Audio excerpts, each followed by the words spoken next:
सुनिए जी, मैं सोच रही हूँ कि हमारी दोनों बेटियाँ बड़ी हो रही हैं, तो क्यों ना अब उनकी शादी के बारे में सोचा जाए, क्योंकि आपकी इतनी कम तनख्वाह में हम उन्हें इतना ही पढ़ा सकते थे और अब हमारे पास इतना पैसा भी नहीं है कि दोनों की शादी एक साथ कर दें। इसलिए बड़ी बेटी प्राची की शादी के बाद कुछ साल इंतज़ार करने के बाद ही हम दूसरी बेटी प्रिया की शादी के लिए पैसे का इंतज़ाम कर पाएंगे। सावित्री जी ने चिंतित होते हुए अपने पति मोहन जी से कहा, तो मोहन जी बोले, अरे भाग्यवान, तुम्हें कितनी बार कहा है कि ये सब तुम्हारे सोचने की बातें नहीं हैं। मैंने अपनी बेटियों को इसलिए पढ़ाया है ताकि वो अपने पैरों पर खड़ी हो सकें। उन्हें आगे बढ़ने का मैं पूरा मौका दूंगा, क्योंकि शादी के बाद इतनी जिम्मेदारी हो जाती है कि लड़की अपने बारे में कभी सोच ही नहीं पाती। देखिए जी, आपकी बात बिल्कुल सही है, लेकिन नौकरी को तो वो अपने घर वालों की रजामंदी से भी कर लेगी, और अगर शादी की उम्र निकल गई तो अच्छा लड़का मिलना मुश्किल हो जाएगा। इसलिए मेरी बात पर विचार कीजिए, और अगर ठीक लगे तो मेरी एक सहेली है ममता, उसके भाई का बेटा है, बहुत अच्छा परिवार है। लड़का क्या करता है? कुछ सोचते हुए मोहन जी ने पूछा। तो सावित्री जी बोली, लड़का इंजीनियर है, बहुत पैसा कमाता है। मुझे तो सही लगा।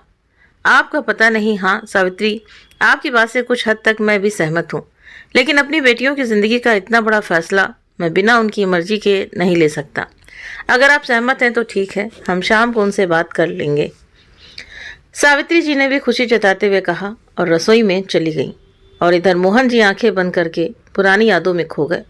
20 साल पहले जब प्राची का जन्म हुआ था तो उनकी अम्मा जी को पूरी उम्मीद थी कि सावित्री को बेटा ही होगा। सबसे कहती फिरती कि मेरी सास को पहला बेटा हुआ, मुझे भी पहला बेटा हुआ, और अब देखना मेरी बहू को भी पहला बेटा ही होगा। लेकिन भगवान की मर्जी के आगे किसके चली है। जब प्राची का जन्म हुआ तो अम्मा जी निराश हो गईं। दबी आवाज में सावित्री को कोसना भी शुरू कर दिया। एक दिन पड़ोस वाली दादी से बोली, अरे ताई जी, गलती तो हमारी ही थी। हमें यह भी तो देखना था कि ये भी अपनी माँ की पहली बेटी है, बस इसीलिए इसके भी पहले बेटी हो गई। सावित्री तो बेचारी चुप ही रहती, लेकिन मोहन जी एक दिन बोल ही पड़े, अम्मा, ये रात दिन क्या बेटा बेटा लगा के रहती हो। मेरे लिए बेटे और बेटी में कोई फ़र्क नहीं है, और जब मुझे पालन पोषण में कोई दिक्कत नहीं है तो फिर आप भी परेशान मत होइए। बेटे का गुस्सा देखकर अम्मा जी चुप हो गईं, कुछ भी कहना बंद कर दिया। लेकिन अब एक नई धुन सवार हो गई। अब जिंदगी ही कितनी बची है।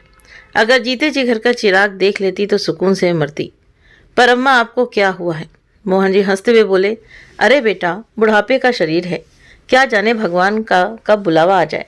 खैर, अम्मा की मुराद ऊपर वाले ने सुन ली, और एक दिन सावित्री ने अम्मा जी को बताया कि वो दोबारा माँ बनने वाली है। ये सुनकर तो अम्मा जी बहुत खुश हो गईं और पिछली सारी बातें भूलकर सावित्री का खूब ख्याल रखीं।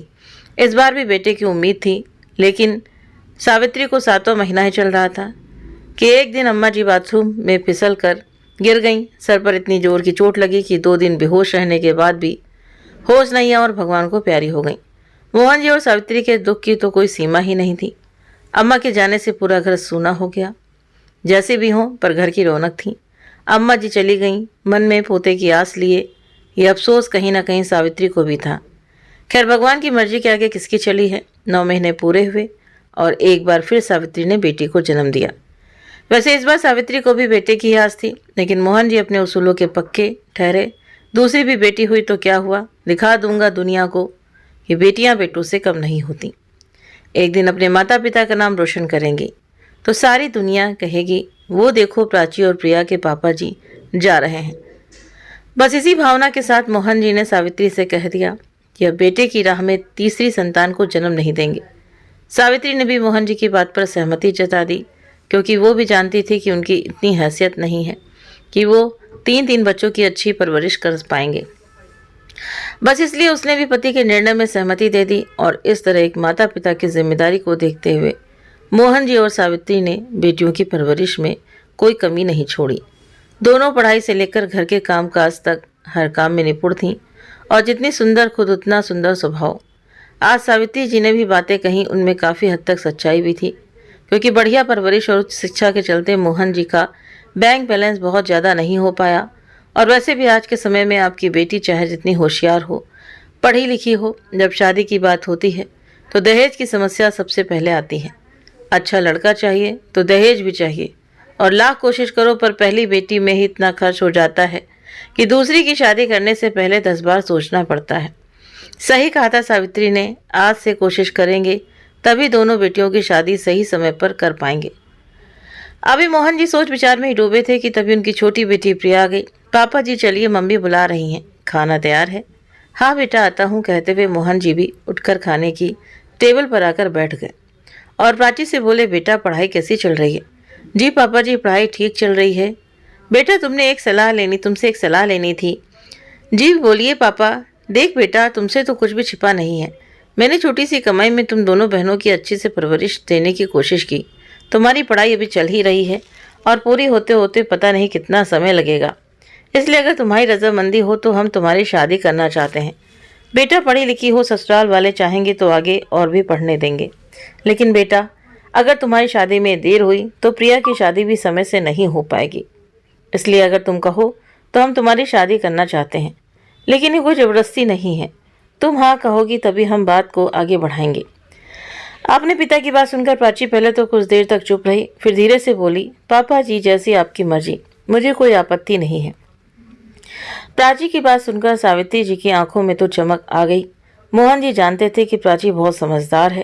वो अपने माता पिता की परिस्थितियों को देखते हुए राजी हो गई। आगे किसी ने कोई बात नहीं की। खाना खाने के बाद सब अपने अपने काम में लग गए। प्राची और प्रिया भी अपने कमरे में चली गई।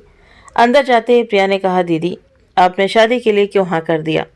फिर आपकी पढ़ाई का क्या होगा? आपके सपने सपने ही रह जाएंगे। अभी तो दीदी ज़िंदगी की शुरुआत है। अगर अभी से शादी की जिम्मेदारी में उलझ गई तो आपका करियर ख़त्म हो जाएगा। प्रिया, हमारे पापा ने हमें बहुत प्यार से पाला है। उन्होंने हमें कभी कोई चीज़ की कमी महसूस नहीं होने दी, और आज जब वो हमारी शादी को लेकर चिंतित हैं तो हम उनकी चिंताओं को और नहीं बढ़ा सकते। हमें उनकी परेशानियों को बढ़ाने की बजाय कम करना है। प्राची की बात सुनकर प्रिया ने कहा, अच्छा दीदी, और आपका नौकरी करने का सपना, उसका क्या होगा? नौकरी? अरे वो तो मैं कभी भी कर लूँगी। मैं शिक्षित हूँ, मेरी पढ़ाई कभी व्यर्थ नहीं जाएगी। और अभी तो सिर्फ हाँ ही की है, अभी तो समय लगेगा। आपकी बात ठीक है दीदी, लेकिन अगर आपके ससुराल वालों को आपकी पढ़ाई ना पसंद हुई तो फिर आप क्या करेंगी? प्रिया ने सवाल किया तो प्राची बोली, देख प्रिया, ये सब शादी के बाद की परिस्थितियों पर निर्भर होगा। अगर मेरे ससुराल में सब ठीक रहा और उन्हें मेरे आगे की पढ़ाई करना पसंद नहीं होगा तो मैं पढ़ाई नहीं करूंगी। मेरे विचार से जीवन में सुख शांति होना सबसे ज़रूरी है। मेरी नौकरी पैसा होने से अगर घर परिवार में कलह होती है तो ऐसी नौकरी का क्या फ़ायदा? इसका मतलब आप समझौता कर लोगी? नहीं प्रिया, सबकी खुशी में ही खुश होना मेरा जीवन का उसूल है। प्राची ने सहजता से उत्तर दिया तो प्रिया बोली, ठीक है दीदी, फिर चलो बंद करो ये किताबें और शादी के सपने देखना शुरू करो। कहते हुए प्रिया हंसने लगी। उधर प्राची की सहमति के बाद सावित्री जी की खुशी का कोई ठिकाना नहीं था। न जाने कितने सपने उनकी आंखों के सामने नाचने लगे। अगले दिन जल्दी जल्दी उन्हें सारा काम निपटाया और अपनी सहेली ममता को फ़ोन लगाया। हेलो ममता, मैं सावित्री बोल रही हूँ। अरे हाँ सावित्री, तुम कैसी हो? मैं ठीक हूँ ममता। अपनी प्राची ने शादी के लिए हाँ कर दी है।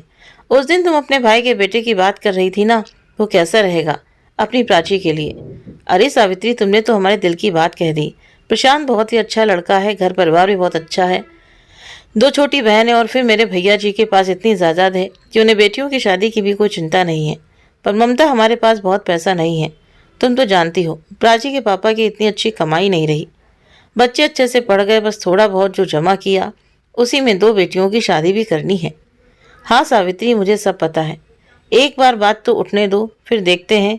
वैसे मेरे ख्याल से मेरे भैया भाभी के पास इतना पैसा है कि उन्हें बस बहू चाहिए। ममता जी ने कहा तो इधर सावित्री जी खुश हो गई और बोली, तो ठीक है, आज ही बात करना और फिर जैसा भी हो बताना।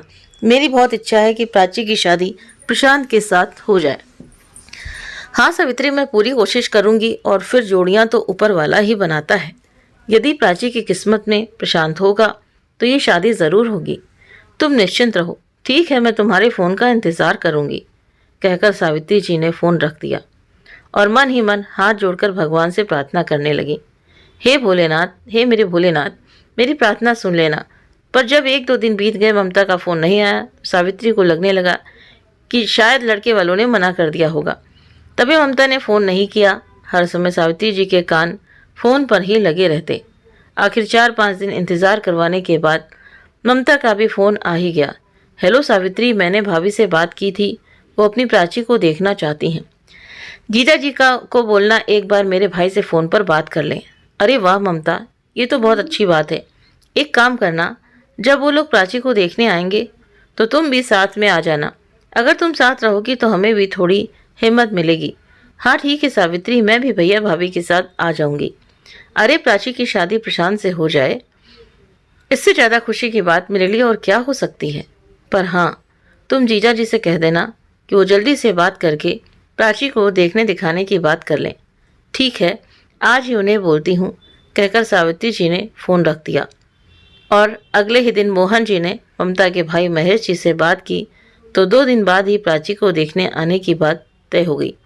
अच्छी बात तो ये थी कि 2 दिन बाद प्रशांत भी छुट्टी पर आ रहा था और महेश जी चाहते थे कि इन्हीं छुट्टियों में प्रशांत भी प्राची को देख ले, और अगर प्रशांत को प्राची पसंद आई तो शादी भी जल्दी ही करवा देंगे।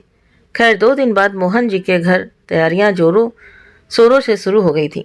अरे प्राची, तुम अभी तक तैयार ही नहीं हुई? जाओ, सुबह से काम में लगी हो, वो लोग आते ही होंगे। क्या मम्मी, ऐसी ही ठीक हूँ, जैसी हूँ उन्हें वैसी ही पसंद आनी चाहिए। प्राची ने कहा तो प्रिया भी बोली, हाँ मम्मी, दीदी ठीक ही तो कह रही हैं, और फिर हमें भी तो लड़का पसंद होना चाहिए ना। चलो बातें मत बनाओ और दोनों जाकर तैयार हो जाओ। तुम्हारे पापा को मिठाई और समोसे लेने भेजा था, वो भी लगता है हलवाई की दुकान पर खुद ही समोसे बनाने बैठ गए। सावित्री की बात सुनकर दोनों बहनें ठहाके लगाकर हंसने लगीं और फिर बोली, मम्मी हम तैयार होने जा रहे हैं, पापा भी आते ही होंगे। तभी दरवाजे की घंटी बजी। देखो प्रिया, कौन आया है, लगता है तुम्हारे पापा आ गए। दरवाजा खोल दो जाकर, और प्राची तुम जल्दी करो, कहते हुए सावित्री जी ने प्राची को अंदर तैयार होने के लिए भेज दिया। इधर प्रिया ने जाकर दरवाजा खोला तो हैरान हो गई, क्योंकि सामने ममता और उसके साथ लड़के वाले खड़े थे। नमस्ते आंटी जी, आइए आइए, अंदर आइए, प्रिया ने कहा तो सब लोग उसके पीछे पीछे अंदर आ गए। आप लोग बैठिए, मैं अभी मम्मी को बुलाती हूँ, कहते हुए प्रिया जैसे ही अंदर जाने लगी कि तभी सावित्री जी आ गई। जी नमस्ते, घर ढूंढने में कोई परेशानी तो नहीं हुई? नहीं ममता दीदी, साथ में थी ना, लड़के की माँ कावेरी जी ने कहा। तो ममता बोली, हाँ सावित्री, बहुत पहले एक बार आए थे, तब से अब में बहुत अंतर आ गया है, बस्ती भी बहुत हो गई है और फिर घर ढूंढ ही लिया। तभी मोहन जी ने दस्तक दी। ओह माफ़ कीजिएगा, मैं काम से बाहर गया था, यहाँ पास में ही समोसे की दुकान है, वहाँ बहुत अच्छे समोसे मिलते हैं, तो सोचा आप लोगों को भी खिलाया जाए, बस वही लेने चला गया था। कोई बात नहीं मोहन जी, आपके घर आकर हमें लगा ही नहीं कि हम पहली बार मिले हैं, कावेरी जी ने कहा। तभी मोहन जी समोसे और मिठाई सावित्री जी को देते हुए बोले, अरे सावित्री जाओ भाई, चाय और समोसे लेकर आओ, और प्राची को भी तो मिलवाओ सबसे। जी बिल्कुल, मैं अभी आती हूँ, कहकर सावित्री मुस्कुराते हुए अंदर प्राची के कमरे में गई। प्रिया बेटा, तुम चाय बनाओ, और प्राची तुम भी प्रिया के साथ बाहर आ जाना, और वो लोग जो भी पूछे अच्छे से जवाब देना। बेटा बात बिगड़नी नहीं चाहिए, लड़का भी बहुत अच्छा है। क्या बोलते हो तुम लोग अंग्रेजी में? हैंडसम, बहुत हैंडसम है। ये सुनकर दोनों बेटी फिर से एक बार हंसने लगीं। क्या मम्मी, आप भी ना, कहते हुए प्रिया रसोई में चली गई। कुछ देर के इंतजार के बाद प्रिया प्राची को लेकर हॉल में आ गई। भाई साहब, ये हमारी बड़ी बेटी प्राची है, मोहन जी बोले। तो कावेरी जी ने कहा, हाँ आओ प्राची बेटा, हमारे पास आकर बैठो। तो प्राची लड़के की माँ कावेरी जी के पास आकर बैठ गई। वैसे तो बेटा तुमने हमारे बारे में ममता दीदी से सब कुछ सुन ही रखा होगा, फिर भी बता दें, ये हमारा बेटा प्रशांत और ये दोनों बेटियां खुशी और रिंकी हैं। ये सुनकर प्राची धीरे से मुस्कुरा दी। बेटा हमें पुराने जमाने के लोगों की तरह सवाल जवाब करने नहीं आते, हम तो बस ये मानते हैं कि किसी भी शादी में लड़के और लड़की की मर्जी बहुत ज़रूरी है। अगर तुम्हें आपस में एक दूसरे से कुछ पूछना हो तो पूछ लो। ये सुनकर प्राची और प्रशांत दोनों ही मुस्कुरा दिए। तभी प्रशांत ने कहा, मम्मी मुझे प्राची बहुत पसंद है, मेरी तरफ से कोई दिक्कत नहीं है, बाकी आप देख लीजिए। अरे बेटा, ज़िंदगी तो तुम दोनों को ही बितानी है, जब तुम्हें पसंद है तो मुझे तो कोई एतराज़ ही नहीं। वैसे भी मुझे तो प्राची देखते ही पसंद आ गई थी, कावेरी जी ने प्राची के सिर पर हाथ रखते हुए कहा। तो प्राची भी हल्की सी मुस्कुरा दी। तभी सावित्री जी ने आंखों ही आंखों में प्राची से सहमति ले ली और फिर बोली, हमारी तरफ से भी रिश्ता पक्का है। जी हमारी प्राची को भी ये रिश्ता मंजूर है, तो फिर मिठाई हो जाए, सावित्री जी की सहेली ममता जी ने कहा। तो मोहन जी बोले, हाँ हाँ क्यों नहीं, मुझे पता था कि ये रिश्ता पक्का है, इसलिए मैं पहले ही मिठाई ले आया था। जाओ प्रिया बेटा, सबके लिए मिठाई ले आओ। हाँ पापा, कहते हुए प्रिया सबके लिए मिठाई लाने चली गई। तभी कावेरी जी ने कहा, भाई साहब अब जब रिश्ता पक्का हो ही गया है तो फिर देर किस बात की, चट मंगनी पट ब्याह कर ही देते हैं। हाँ हाँ बहन जी, क्यों नहीं, अभी पंडित जी से बात करके मुहूर्त निकलवा लेते हैं, कहते हुए मोहन जी ने पंडित जी के पास फोन मिलाया तो 1 महीने बाद ही शादी की तारीख फिक्स हो गई। ये सुनकर सबके चेहरे खुशी से झूम उठे। ठीक है भाई साहब, अब हम भी चलते हैं, शादी की तैयारी जो करनी है, हाथ जोड़ते हुए प्रशांत के पिता महेश जी ने कहा और वहां से निकल गए। उनके जाते ही सावित्री जी के पैर तो जमीन पर ही नहीं टिक रहे थे। वो बार बार भगवान को धन्यवाद दे रही थी। खैर, दोनों तरफ से शादी की तैयारियां जोरों शोरों से शुरू हो गईं और वो दिन भी आ गया जिसका सभी को इंतजार था। आज मोहन जी का घर रोशनी से जगमगा रहा था। सावित्री जी तो खुशी से फूली नहीं समा रही थी, लेकिन बेचारे मोहन जी सारी व्यवस्था अकेले देख परेशान हो रहे थे। उनकी यही कोशिश थी कहीं कोई कमी न रह जाए। ऐसा नहीं था कि रिश्तेदार नहीं थे, लेकिन मोहन जी ने सारी जिम्मेदारी स्वयं संभाल रखी थी। किसी की थोड़ी सी लापरवाही से बात बिगड़े ये उन्हें मंजूर नहीं था। बारात दरवाजे पर आ चुकी थी। दुल्हन बनी प्राची बेहद खूबसूरत लग रही थी। खैर, पूरे विधि विधान के साथ दोनों की शादी संपन्न हो गई। प्राची विदा होकर ससुराल आ गई। पूरा घर रिश्तेदारों से खचाखच भरा हुआ था। खुशी और रिंकी पूरे घर में खुशी से चहक रही थी। न बुआ जी भाभी का चेहरा कोई भी बिना नेक के नहीं देखेगा। मेरी भाभी चांद का टुकड़ा है, इतनी आसानी से दर्शन नहीं होने दूंगी।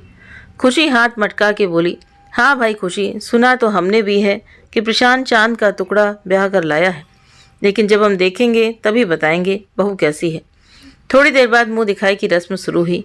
एक एक करके सभी ने प्राची को देखा और बहुत तारीफ की। प्रशांत भी अपनी प्राची की तारीफ सुनकर फूला नहीं समा रहा था। अगले दिन प्रशांत ने प्राची से कहा, देखो प्राची, मेरा घर परिवार सब कुछ मैंने तुम्हें समर्पित किया है और इस घर में तुम्हें बहुत प्यार मिलेगा और मैं भी तुमसे वादा करता हूँ कि तुम्हारी जिंदगी में कभी कोई दुख नहीं आने दूंगा। लेकिन प्राची, तुम्हें भी मेरे घर के प्रति जिम्मेदारियों को पूरा करने में मेरा पूरा साथ देना होगा। तो प्राची ने भी हाँ में सिर हिलाते हुए कहा, जी हाँ, हर कदम पर मैं आपका और आपके परिवार का साथ देने के लिए तैयार हूँ। मैं भी आपसे वादा करती हूँ कि 7 फेरों के 7 वचनों को मैं पूरे मन, वचन और कर्म के साथ निभाऊंगी।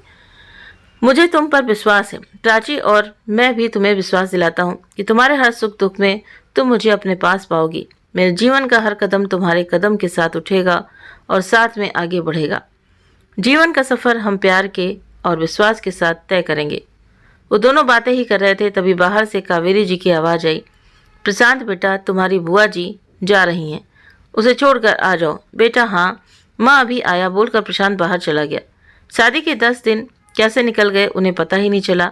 इन 10 दिनों में प्राची ने अपने ससुराल वालों का दिल जीतने में कोई कसर नहीं छोड़ी। हर किसी की जुबान पर सिर्फ प्राची का नाम था। प्राची भी इतना अच्छा ससुराल पाकर स्वयं को बहुत भाग्यशाली समझ रही थी। प्रशांत भी प्राची से जल्दी आने का वादा करके अपनी ड्यूटी पर लौट गया, तो प्राची भी कुछ दिनों के लिए अपने मायके लौट आई। सावित्री जी अपनी लाडली का बेसब्री से इंतजार कर रही थी।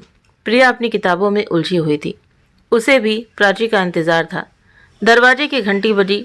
अरे प्रिया, लगता है प्राची आ गई है। ये सुनते ही प्रिया दौड़कर दरवाजा खोलने भागी। सामने प्राची को देखकर गले से लग गई। कैसी हो दीदी? प्रिया ने आंखों में आंसू भरकर पूछा। ठीक हूँ, तुम कैसी हो? बिल्कुल ठीक नहीं हूँ दीदी, तुम्हारे जाने के बाद मैं बिल्कुल अकेली पड़ गई, कहते हुए प्रिया बिलख कर रो पड़ी। उन्हें देखकर सावित्री जी आंखों में भी आंसू आ गए। अरे तुम लोगों ने ये सब क्या शुरू कर दिया? बेटी ससुराल से पहली बार घर आई है, उसकी हंसी खुशी से स्वागत करो। मोहन जी प्रिया के सिर पर हाथ फेरकर बोले। पिता थे, वो प्रिया का अकेलापन महसूस कर सकते थे। प्राची बेटा, तुम नहा धोकर तैयार हो जाओ, फिर हम साथ में खाना खाएंगे और ढेर सारी बातें करेंगे। सावित्री जी ने प्राची से कहा। हाँ प्राची, आज मम्मी ने सारी चीज़ तुम्हारी पसंद की बनाई है, सुबह से रसोई में लगी हैं।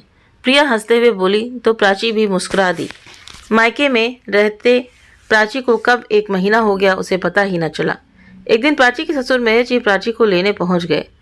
भाई साहब, अभी प्राची के बिना घर बहुत सूना हो गया है।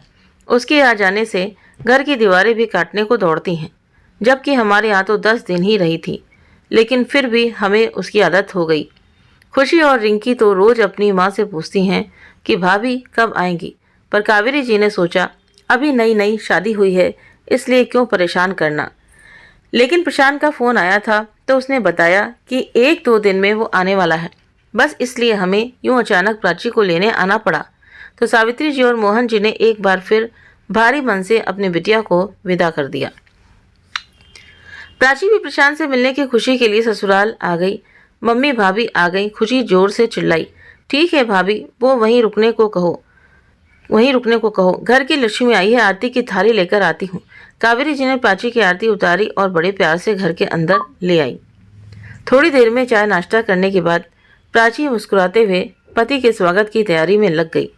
तभी एक जोरदार चीख से पूरा घर गूंज उठा।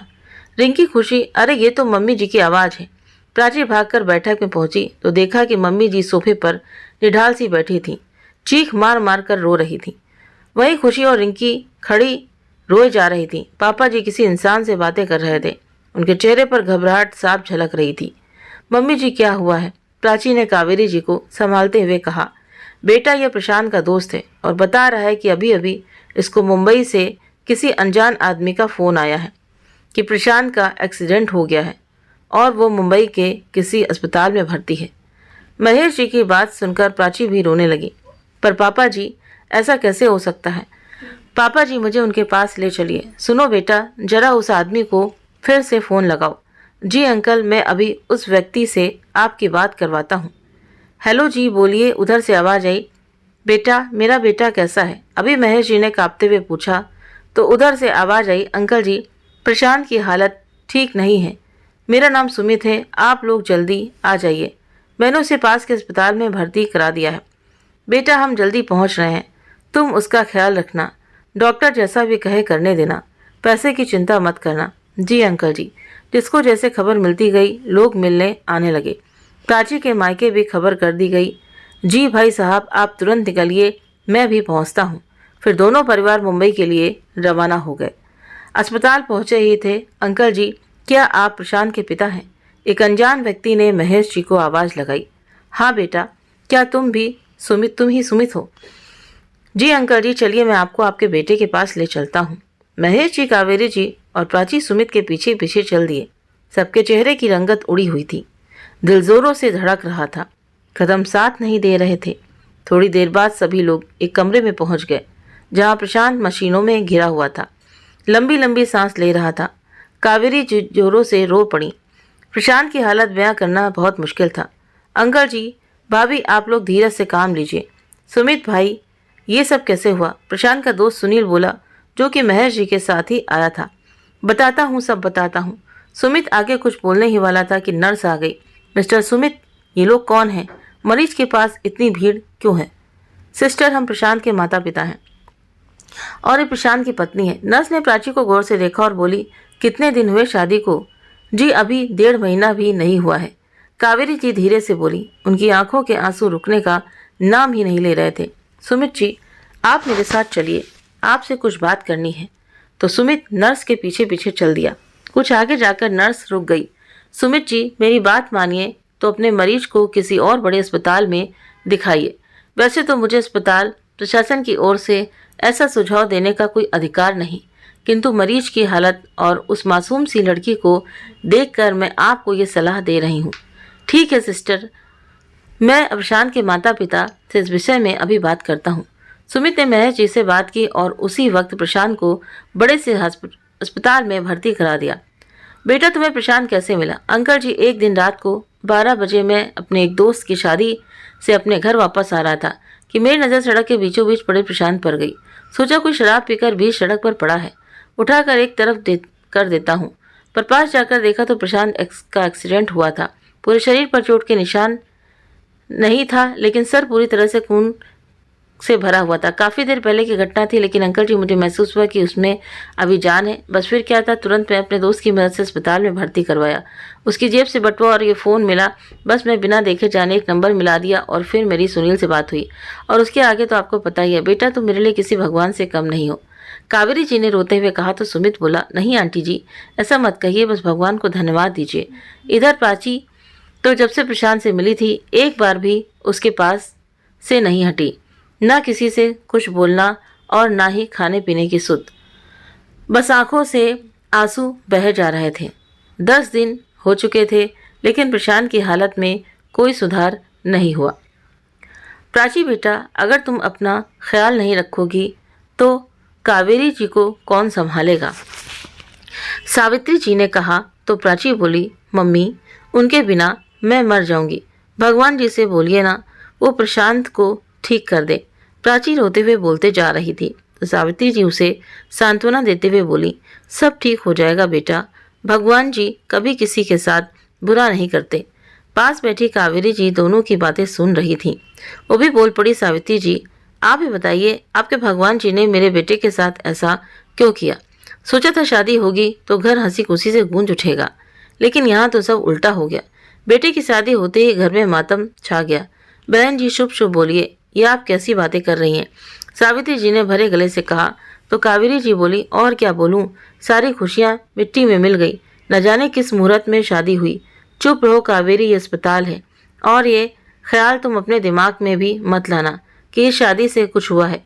भगवान के आगे किसी की मर्जी नहीं चलती, इसलिए किसी को दोष देने की बजाय भगवान से प्रार्थना करो। महेश जी बोल ही रहे थे कि तभी प्राची ने प्रशांत के शरीर में हलचल महसूस की। मम्मी देखो, प्रशांत को होश आ रहा है। प्रशांत ने अभी अभी अपना हाथ हिलाया। ये सुनकर सुनील डॉक्टर के केबिन की ओर भागा तो डॉक्टर भी तुरंत आ गए और प्रशांत को देखते ही मृत घोषित कर दिया। मोहन जी और महेश जी के परिवार पर तो जैसे दुखों का पहाड़ ही टूट पड़ा। सब दुख से भरे थे। किसी ने बेटा खोया तो किसी ने भाई, किसी ने दामाद खोया तो किसी ने सुहाग। कौन किसको संभालता, दुनिया तो सबकी उजड़ी थी। ऐसे में एक बार फिर सुमित और उसके परिवार ने सबको संभाला। सीने पर पत्थर रखकर प्रशांत का अंतिम संस्कार कर दिया गया। प्रशांत चला गया जीवन भर का गम देकर। प्राची रोती रही, चीखती चिल्लाती रही, लेकिन भगवान के आगे किसी की नहीं चलती। प्रशांत को गए 15 दिन हो गए थे।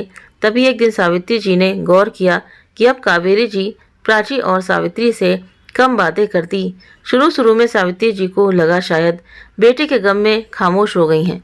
फिर धीरे धीरे उनकी बातों में प्राची के लिए तानों की बौछारें आने लगी। खुशी और रिंकी भी हर समय प्राची को घृणा की दृष्टि से देखने लगी। एक दिन सावित्री जी ने मोहन जी से कहा, सुनिए जी, मुझे लगता है कि अब हमें चलना चाहिए। आखिर कितने दिन यहाँ रहेंगे? हाँ सावित्री, तुम्हारी बात सही है, लेकिन प्राची को ऐसी हालत में छोड़कर जाने की हिम्मत नहीं पड़ रही।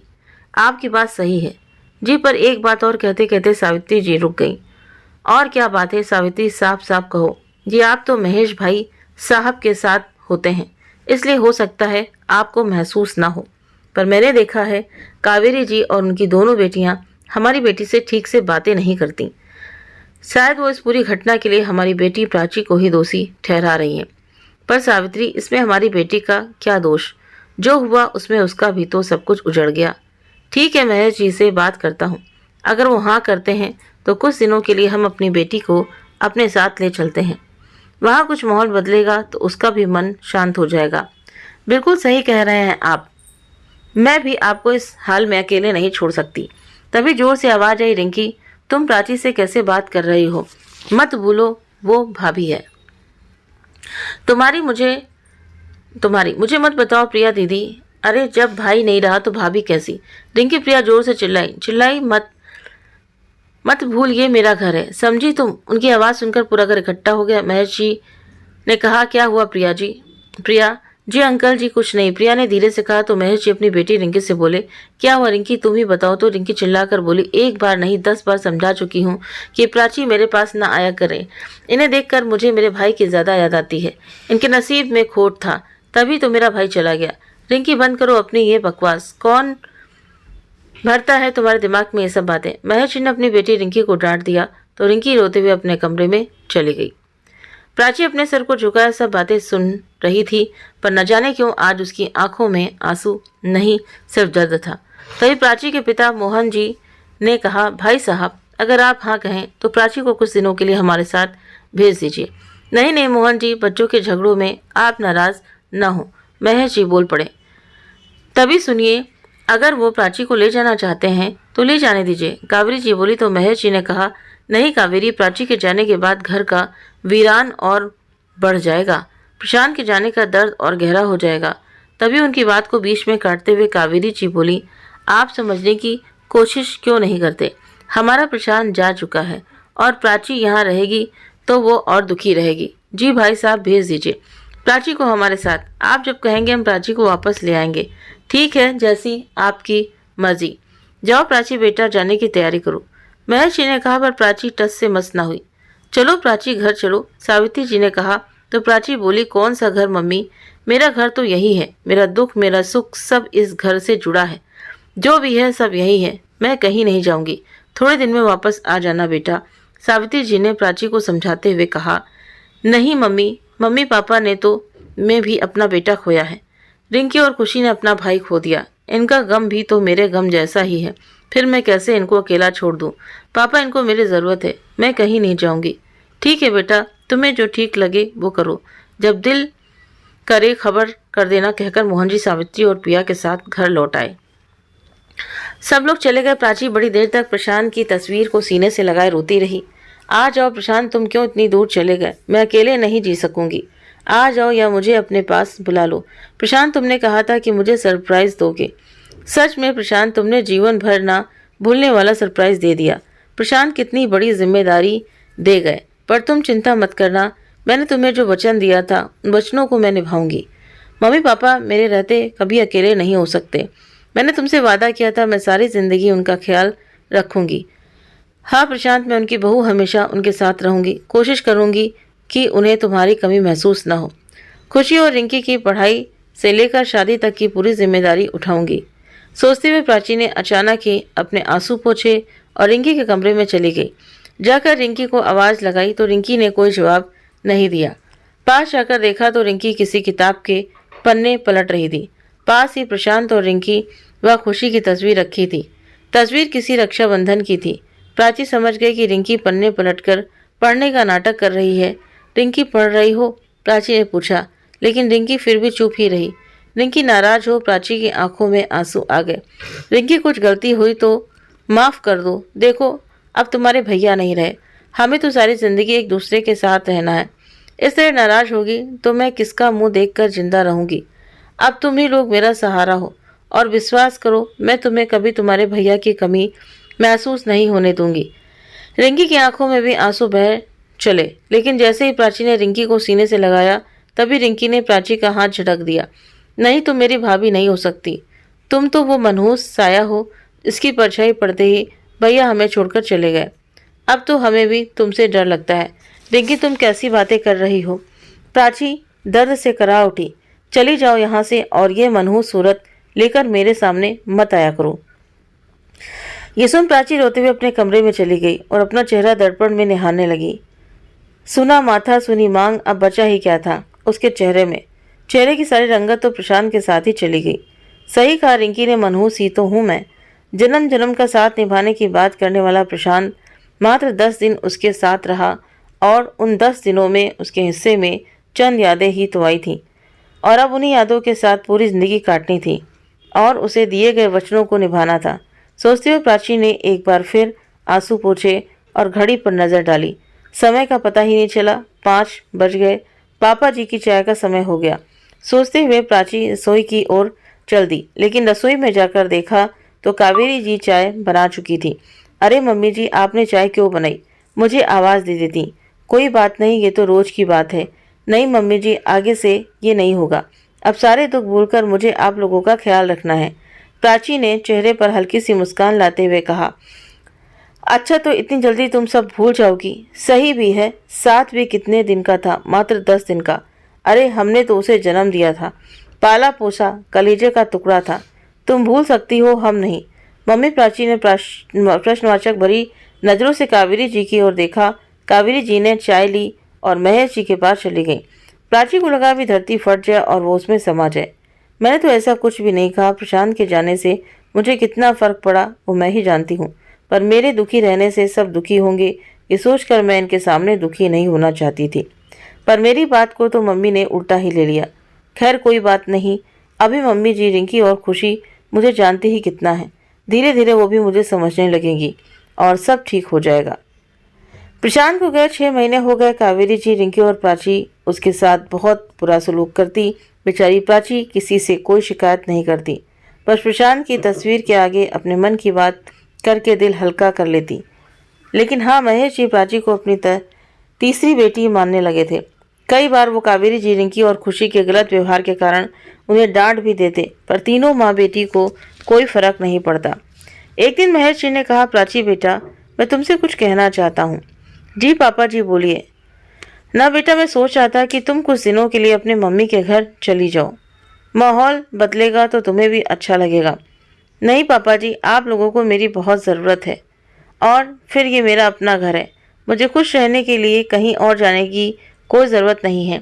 फिर भी बेटा, मेरी बात मानो और कुछ दिनों के लिए घूम आओ।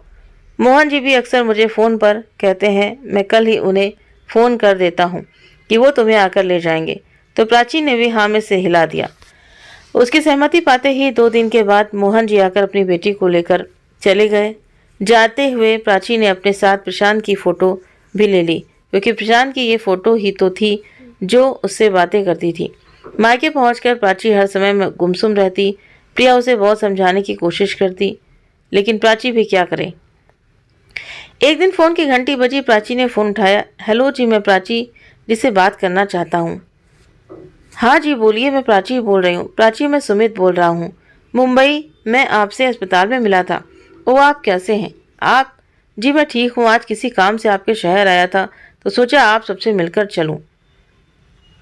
जी आपको मेरा फ़ोन नंबर? जी मैं आपके ससुराल गया था आप सबसे मिलने के लिए, तो उन्होंने बताया कि आप मायके में हैं, बस वहीं से आपका नंबर ले लिया।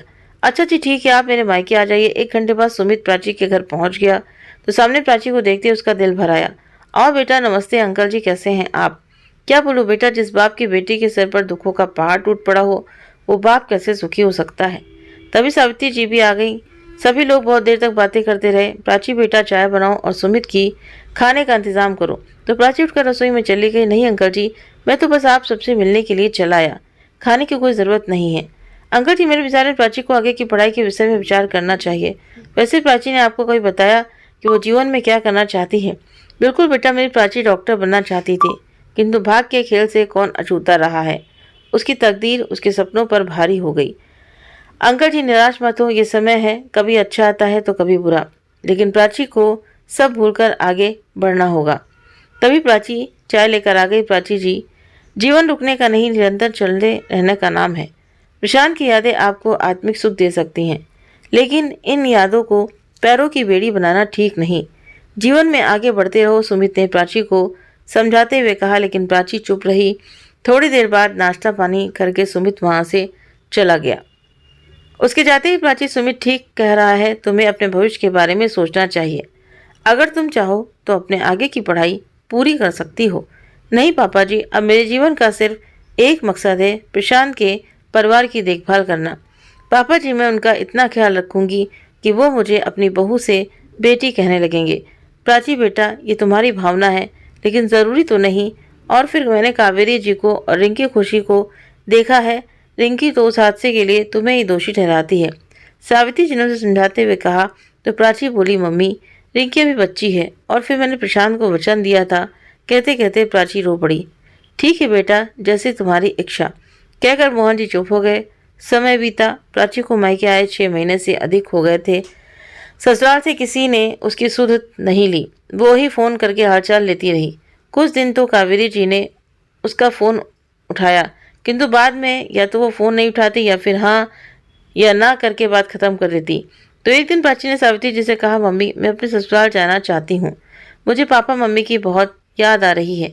मुझे भी उनका इंतज़ार रहता है, और वैसे भी मेरे तो नसीब में ही इंतज़ार लिखा है, कभी ख़त्म ना होने वाला इंतज़ार। जानती हूँ प्रशांत कभी नहीं आएंगे, फिर भी उनका इंतज़ार रहता है कि शायद कभी आकर वो मुझे चौंका दें। और फिर पापा जी तो बीमार रहते हैं, वो मुझे कैसे लेने आ सकते हैं। ठीक है बेटा, मैं तुम्हारे पापा से बात करूँगी। मोहन जी से बात की तो वो भी मान गए, और अगले ही दिन अपनी बेटी को ससुराल छोड़ने जाने की बात कह दी। तो प्राची के चेहरे पर भी हल्की सी मुस्कान आ गई, लेकिन प्रशांत की याद आते ही वो अपनी भावनाओं पर काबू न रख सकी और फूट फूट कर रोने लगी। सावित्री जी ने उसे सीने से लगा लिया। अरे मेरी बहादुर बेटी रो रही है। सावित्री जी की आंखों में भी आंसू बह निकले। मम्मी, आज प्रशांत की बहुत याद आ रही है। बेटा, जो होना था सो हो गया। सब कुछ बहुत कष्टकारी था, पर कब तक इन आंसुओं के सहारे जिंदगी कटेगी। परेशान मत हो, भगवान ने कुछ अच्छा भी सोचा होगा। भगवान पर विश्वास रखो, सावित्री जी ने उसे ढाढ़स बनाते हुए कहा। तभी फोन की घंटी बजी। देखा तो उसकी सहेली ममता का फोन था। हेलो हेलो सावित्री, ये क्या किया तुम लोगों ने? ममता जी गुस्से से बोली तो सावित्री जी ने कहा, क्या वो ममता, क्या किया हमने सावित्री? परसों महेश भैया का देहांत हो गया और आपके यहाँ से कोई भी नहीं आया। अरे कम से कम प्राची को ही भेज दिया होता। क्या बात कर रही हो ममता, हमें इस विषय में कोई खोज खबर नहीं है। पर सावित्री, कावेरी भाभी तो रो रो कर बोल रही थी कि उन्होंने आपको 15 दिन पहले फ़ोन कर दिया था।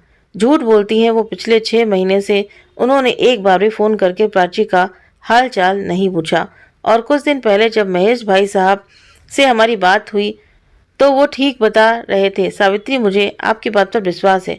मैं कावेरी भाभी को भी भली भांति जानती हूँ, लेकिन मेरे विचार से आप जल्दी से जल्दी प्राची को लेकर वहाँ पहुँचें। बिल्कुल ममता, अगर तुम्हारा फ़ोन नहीं भी आता तो भी आज प्राची और उसके पापा उसके ससुराल जा रहे थे। अब मैं भी जाऊंगी। ठीक है सावित्री, कहकर ममता ने फ़ोन रख दिया और प्राची को सारी बात बताई। तो उसी समय सभी लोग प्राची के ससुराल के लिए निकले। वहां पहुंचे तो प्राची को देखते ही कावेरी जोर जोर से चीखने लगी, खबरदार अगर घर के अंदर पैर रखा तो बहन जी, भाई साहब के जाने का हमें भी बहुत दुख है और हमें तो आज ही पता चला। मोहन जी ने अपनी बात रखते हुए कहा। तो कावेरी जी बोली, मोहन जी, आपसे हमारा कोई संबंध नहीं है। आपकी बेटी अब शुगनी है, आते ही मेरे बेटे को खा गई और अब मेरा सुहाग उजड़ गया। इसके आते ही मेरा घर संसार उजड़ गया। चले जाइए यहाँ से बहन जी, ये समय नहीं है ऐसी बातों का। और फिर मेरी बेटी ने भी तो बहुत कुछ खोया है। मैं कुछ नहीं सुनना चाहती। अब मेरे पास सहारे के नाम पर मेरी बेटियां ही बची हैं और मैं नहीं चाहती कि इनकी मनुष्यत का साया मेरी बेटियों पर पड़े। चली जा यहाँ से। इतना कहकर कावेरी जी ने प्राची को धक्का दे दिया। कावेरी जी की जली कटी बातें सुनकर प्राची पत्थर हो गई और बिना कुछ कहे घर से बाहर निकल गई। मोहन जी और सावित्री जी भी रोते हुए प्राची के पीछे पीछे चल दिए। प्राची घर लौट आई और कई दिनों तक रोती रही। फिर अपने आप को समझाया कि ऐसे कब तक रोती रहूंगी। एक ससुर था जो उसे अपनी बेटी मानता था, वो भी चला गया तो सास तो उसे अब उस घर में पैर भी नहीं रखने देगी। तो क्यों ना अब अपनी ज़िंदगी में आगे बढ़ा जाए। यही सोचकर उसने एक दिन अपने पापा से कहा, पापा मैं आगे पढ़ना चाहती हूँ। ये सुनकर मोहन जी और सावित्री जी भी खुश हो गए और समझ गए कि प्राची ने परिस्थितियों से तालमेल बैठाना शुरू कर दिया है। अब प्राची और प्रिया एक साथ पढ़ती और हंसती बोलती। कुछ दुख ऐसे होते हैं जो जीवन में कभी ख़त्म नहीं होते, लेकिन समय के साथ कम ज़रूर हो जाते हैं। प्राची के साथ भी यही हुआ और इस तरह पहली बार में नीट की परीक्षा पास कर प्राची ने मेडिकल की पढ़ाई शुरू कर दी। इधर सुमित भी प्राची को पूरा सहयोग देता। मम्मी, आप एक बार प्राची से मिल तो लीजिए, सुमित ने अपनी माँ बिमला जी से कहा।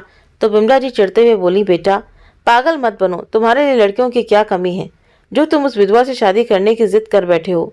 मम्मी, प्राची ने माँ 10 दिन पति के साथ समय बिताया है और उन 10 दिनों का बोझ लेकर प्राची सारी जिंदगी सजा बनकर रह जाएगी।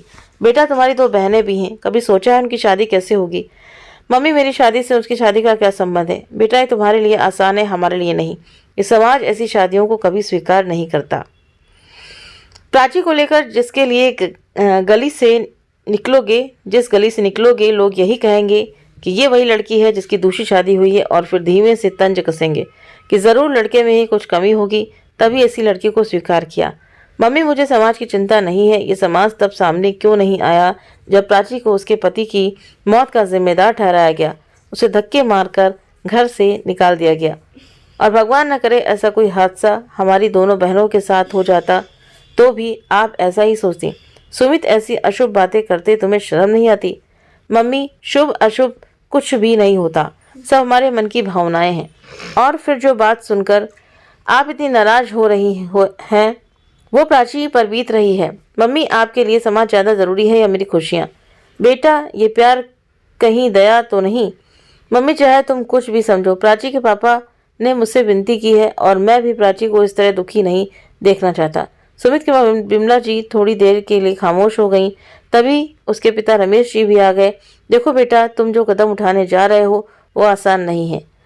हमारे समाज में विधवा विवाह एक ऐसी समस्या है जिसे ख़त्म करना तो सब चाहते हैं।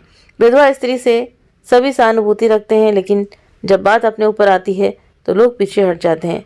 बेटा, तुम्हारी माँ भी उन्हीं लोगों में से एक है, पर मुझे खुशी है कि तुमने मेरी शिक्षा का मान रखा। लेकिन बेटा, तुम्हारा ये निर्णय भी आसान नहीं है। तुम्हें लोगों के कटाक्ष का सामना करना पड़ेगा।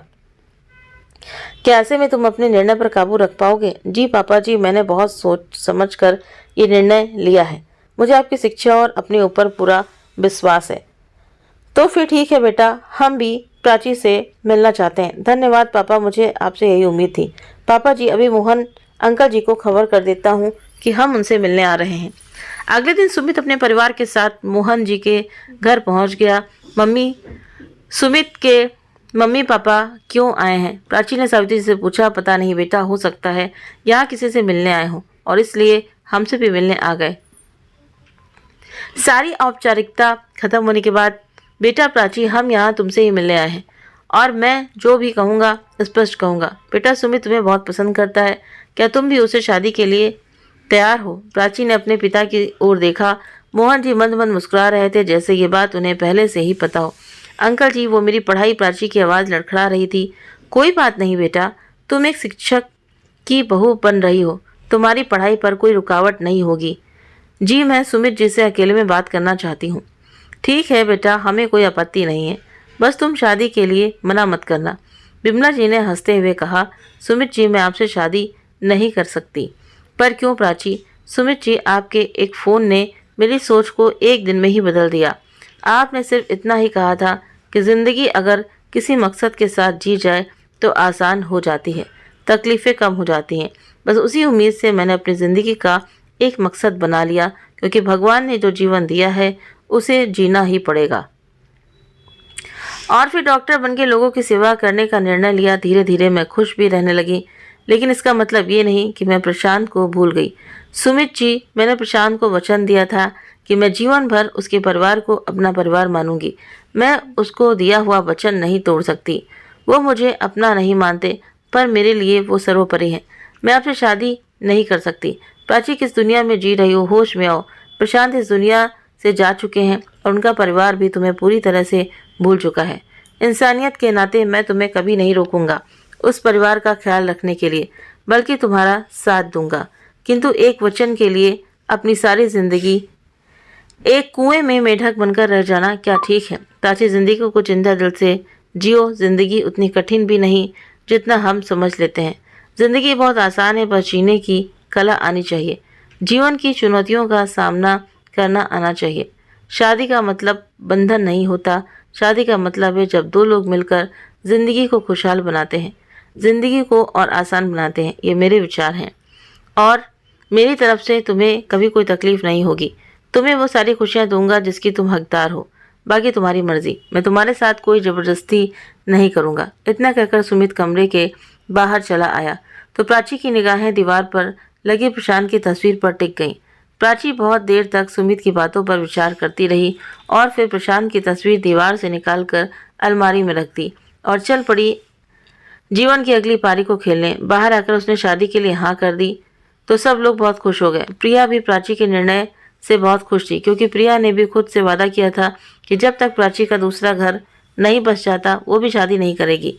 खैर, एक बार फिर प्राची शादी के बंधन में बंध गई। ससुराल में प्राची को बहुत प्यार और सम्मान मिल रहा था। सुमित का परिवार उसे महसूस ही नहीं होने देता तो उसका एक दर्द भरा इतिहास भी है। अगर प्राची और सुमित के रिश्ते के विषय पर सवाल भी उठाता तो स्वयं बिमला जी आगे बढ़कर जवाब दे देती।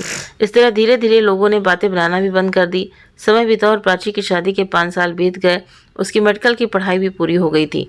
अब वो उसी शहर के अस्पताल में नौकरी कर रही थी। एक दिन वो अस्पताल में राउंड पर निकली हुई थी। अपने स्वभाव के कारण सभी मरीज और अस्पताल के अन्य कर्मचारी उसे बहुत पसंद करते थे।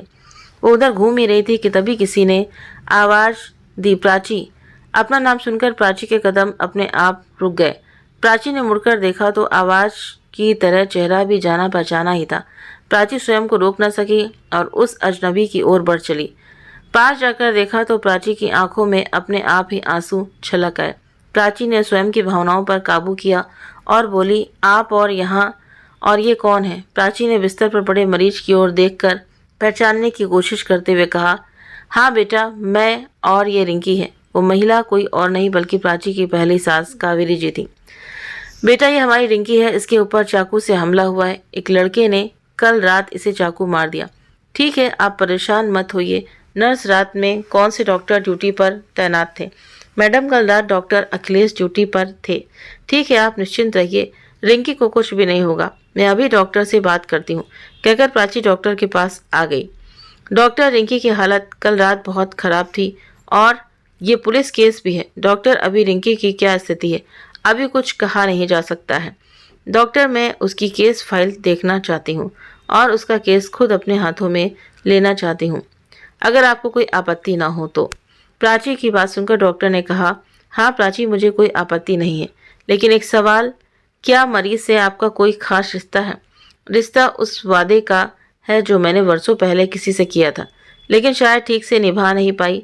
ठीक है, आपको मैं केस सौंप रहा हूँ।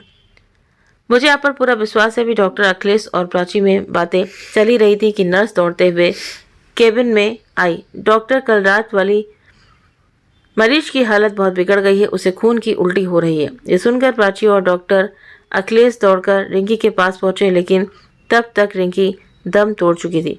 डॉक्टर, यूं अचानक? प्राची ने धीरे से पूछा। हाँ, उनके पेट में गहराई से घाव होने के कारण, पेट के अंदर अधिक रक्तस्राव होने के कारण ये हुआ है। ये सुनकर प्राची की आंखों से आंसू बह चले। कावेरी जोर जोर से रो रही थी। उनकी बेटी रिंकी भी उन्हें छोड़कर जा चुकी थी। आज एक बार फिर प्राची को प्रशांत को दिया वचन याद आ गया। आज उसे एहसास हुआ कि वो कितनी स्वार्थी है। अपने स्वार्थ के लिए उसने प्रशांत के परिवार को बेसहारा छोड़ दिया और इसीलिए आज रिंकी और कावेरी जी इस हालत में हैं। प्राची की आत्मा उसे धिक्कार रही थी। प्राची, मैं रिंकी चली गई, मेरी बेटी मुझे अकेला छोड़कर चली गई। कावेरी जी का रुदन सुनकर हर आने वाले की आंखें नम हो गई। थोड़ी देर में पुलिस भी आ गई और रिंकी के शव को पोस्टमार्टम के लिए भेज दिया। अब सवाल यह था कि कावेरी जी कहाँ जाएं। वैसे तो उनका अपना घर भी था, किंतु इस हालत में उन्हें अकेला छोड़ना भी ठीक नहीं था। प्राची ने कावेरी जी से पूछा कि खुशी कहाँ है? बेटा, खुशी तो हमें बहुत पहले ही छोड़कर जा चुकी है, किसी लड़के के साथ। अब रिंकी भी छोड़कर चली गई। आज प्राची की आत्मा भी रो रही थी। उसने स्वयं को संभाला और सुमित को फोन लगाया। हेलो सुमित, क्या आप दुकान बंद करके घर आ सकते हैं? क्यों प्राची, क्या हुआ? तुम उदास क्यों हो? सुमित, आज तुम्हारी प्राची को तुम्हारी ज़रूरत है। कहते कहते प्राची रो पड़ी। देखो प्राची, रो मत, मैं अभी घर पहुंचता हूँ। सुमित घबराकर घर पहुंचा। उसी समय प्राची भी घर पहुंच गई। साथ में कावेरी जी भी थी। दोनों की आंखों में आंसू थे। क्या हुआ प्राची, और ये कौन है? सुमित ने कावेरी जी को गौर से देखा और बोला, आंटी जी आप यहाँ इस तरह? बेटा, मेरी रिंकी चली गई। कैसे आंटी जी? सुमित ने हैरानी से पूछा। बेटा, तुम्हारे अंकल जी के जाने के बाद रिंकी और खुशी बहुत अकेले हो गए थे, जिसका लोगों ने फ़ायदा उठाना शुरू कर दिया। गली के लड़के आते जाते खुशी और रिंकी को छेड़ते। एक दो बार उसकी शादी की बात भी चली, लेकिन लोगों ने लड़के वालों को भड़का के रिश्ता भी नहीं होने दिया। तो फिर हम माँ बेटी गांव छोड़कर यहाँ मुंबई शहर में आ गई। बदनसीबी ने हमारा पीछा यहाँ भी नहीं छोड़ा। वो गुंडे हमारा पीछा करते हुए यहाँ तक आ गए और फिर कल रात के अंधेरे में उन्होंने रिंकी से बदतमीजी करने की कोशिश की और रिंकी के विरोध करने पर उसे चाकू मार दिया। आपने पुलिस की सहायता नहीं ली? नहीं बेटा, दुनिया समाज में बदनामी के डर से कभी पुलिस में शिकायत नहीं की। सभी लोग चुपचाप सब कुछ सुन रहे थे। अब आप क्या करेंगी? बिमला जी ने पूछा। जी, अब इस दुनिया में मेरा कोई नहीं, जहाँ भगवान भेजेंगे चली जाऊंगी। अस्पताल और पुलिस की सारी औपचारिकता पूरी होने के बाद कहीं भी चली जाऊंगी। कावेरी जी ने लंबी आह भरते हुए कहा। अगले दिन सुमित ने ही रिंकी का अंतिम संस्कार किया। कावेरी जी प्राची के ससुराल में उसका मान सम्मान और सबका आपसी प्यार देखकर मन ही मन बहुत दुखी थी। ऐसा लाड दुलार वो भी प्राची पर लुटा सकती थी। प्रशांत के जाने के बाद प्राची को उनके प्यार और सहयोग की सबसे ज़्यादा ज़रूरत थी, लेकिन उन्होंने क्या किया? प्राची को मनहूस कहकर धक्के मार कर निकाल दिया। महर्षि जी भी इसी दुख में बीमार रहने लगे। अंतिम समय में प्राची को याद करते रहे, लेकिन कावेरी जी ने प्राची को खबर तक नहीं की। प्रशांत और महेश जी के जाने के बाद यदि प्राची साथ होती तो रिंकी और खुशी के ऊपर कोई भी बुरी नज़र नहीं डालता। लोगों को एक डर होता, लेकिन कावेरी जी ने तो अपने पैरों में स्वयं ही कुल्हाड़ी मार ली थी, जिसका अंजाम आज सामने था। सच में आज कावेरी जी खुद से ही नजरें नहीं मिला पा रही थी। 2 दिन बाद कावेरी जी दोपहर में आराम कर रही थी, तभी रमेश जी सुमित के कमरे में गए। बेटा सुमित, कावेरी जी के बारे में क्या सोचा है? पापा, मुझे समझ नहीं आ रहा कि क्या किया जाए। अब उनके आगे पीछे भी कोई नहीं है, आखिर रिश्तेदारों के पास भी कितना रहेंगी। आय का कोई साधन भी नहीं बचा। प्राची बेटा तुम्हारा क्या कहना है इस विषय में? प्राची ने कोई जवाब नहीं दिया तो विमला तुम ही कुछ बोलो। रमेश जी ने कहा तो विमला जी बोली, देखो जी, कावेरी जी को हम अपनी तरफ से जाने के लिए कभी नहीं कह सकते। आखिर वो दुखियारी कहाँ जाएंगी। उन्होंने प्राची के साथ जो भी किया उनका उन्हें पछतावा भी है। प्राची बेटा, अगर तुम कुछ कहना चाहो तो कह सकती हो। भले ही उस घर में तुम्हारा सिंदूर का रिश्ता खत्म हो गया हो, लेकिन इंसानियत का रिश्ता कभी खत्म नहीं होता। ये सुन प्राची विमला जी के गले से लगकर रो पड़ी। मम्मी जी, मैंने प्रशांत को वचन दिया था, मैं उसके परिवार को हमेशा अपना परिवार मानूंगी, लेकिन विधि के विधान को कुछ और ही मंजूर था। फिर सुमित की तरफ देखते हुए बोली, सुमित मुझे गलत मत समझना, मैं आज भी तन मन से पूरी तरह से आपकी ही हूँ, लेकिन वो वादा पूरा करना चाहती हूँ। प्राची, मैं जानता हूँ तुम बहुत अच्छी हो। प्रशांत का जाना एक हादसा था, मुझे खुशी है कि तुम अपनी बात की पक्की हो, वादा करके निभाना जानती हो। और फिर प्राची, रिंकी का अंतिम संस्कार करके मैंने भी तो भाई का रिश्ता निभाया है, तो अब कावेरी जी मेरी माँ की तरह है। पापा जी, अगर आपकी इजाज़त हो तो कावेरी आंटी को हम अपने साथ ही रख लें। शाबाश बेटा, तुमसे यही उम्मीद थी, मुझे नाज है अपनी परवरिश पर। रमेश जी ने सुमित के सिर पर हाथ रखते हुए कहा और फिर प्राची से बोले, वाह बेटा, बहू हो तो तुम्हारे जैसी, जो हर हाल में अपने वचन निभाने जानती हो। प्रशांत के जाने के बाद भी तुम अपनी जिम्मेदारी निभाने में पीछे नहीं रही। शाबाश बेटा। विमला, तुम्हें कावेरी जी के यहाँ रहने से कोई एतराज़ तो नहीं? रमेश जी ने विमला जी से पूछा। जी नहीं, मुझे कोई एतराज़ नहीं, बल्कि मुझे तो खुशी होगी कि घर के अंदर ही एक सहेली मिल जाएगी। तो फिर चलो कावेरी जी को भी ये खुशखबरी दे देते हैं। कहते हुए सब लोग बाहर आए तो कावेरी जी आंखें बंद किए सोने की मुद्रा में थी, लेकिन सबकी आने की आहट से वो उठकर बैठ गईं। कावेरी जी, आज से आप इसी घर में रहेंगी, आपको कहीं भी जाने की ज़रूरत नहीं है। आज से आप मेरी छोटी बहन हैं और ये आपके बेटे बहू हैं। किस्मत का लेख देखिए, एक बार फिर आपकी बहू आपके पास आ गई। पर बहन जी, ये संभव नहीं है। कहते कहते कावेरी जी की आंखें भर आई। कावेरी, तुम जैसे विमला की बहन हो वैसे ही मेरी भी बहन हो, और हम में से आपके यहाँ रहने पर किसी को कोई आपत्ति नहीं है, बल्कि हमें खुशी होगी कि मेरे बेटे बहू अपनी जिम्मेदारी पूरी ईमानदारी से उठा रहे हैं। रमेश जी की बात सुनकर कावेरी जी की आंखें भर आईं। उसने प्राची को गले से लगा लिया और सुमित के सिर पर हाथ रखते हुए बोली, आज मुझे मेरा बेटा प्रशांत और बहू प्राची वापस मिल गए। ये सुनकर प्राची को भी सुकून मिला कि आज उसका पति को दिया हुआ वचन पूरा हो गया। तो दोस्तों, आपको ये कहानी कैसी लगी? अगर आप सभी को कहानी अच्छी लगी हो तो प्लीज़ आप इसे कमेंट बॉक्स में ज़रूर से ज़रूर बताएं, कमेंट करके बताएं। और अगर कहानी अच्छी लगी हो, वीडियो पसंद आया हो, तो वीडियो को लाइक करें, शेयर करें और हमारे चैनल को सब्सक्राइब करना ना भूलें। मिलते हैं आप सभी से नेक्स्ट वीडियो में नई कहानी के साथ में। Thank you.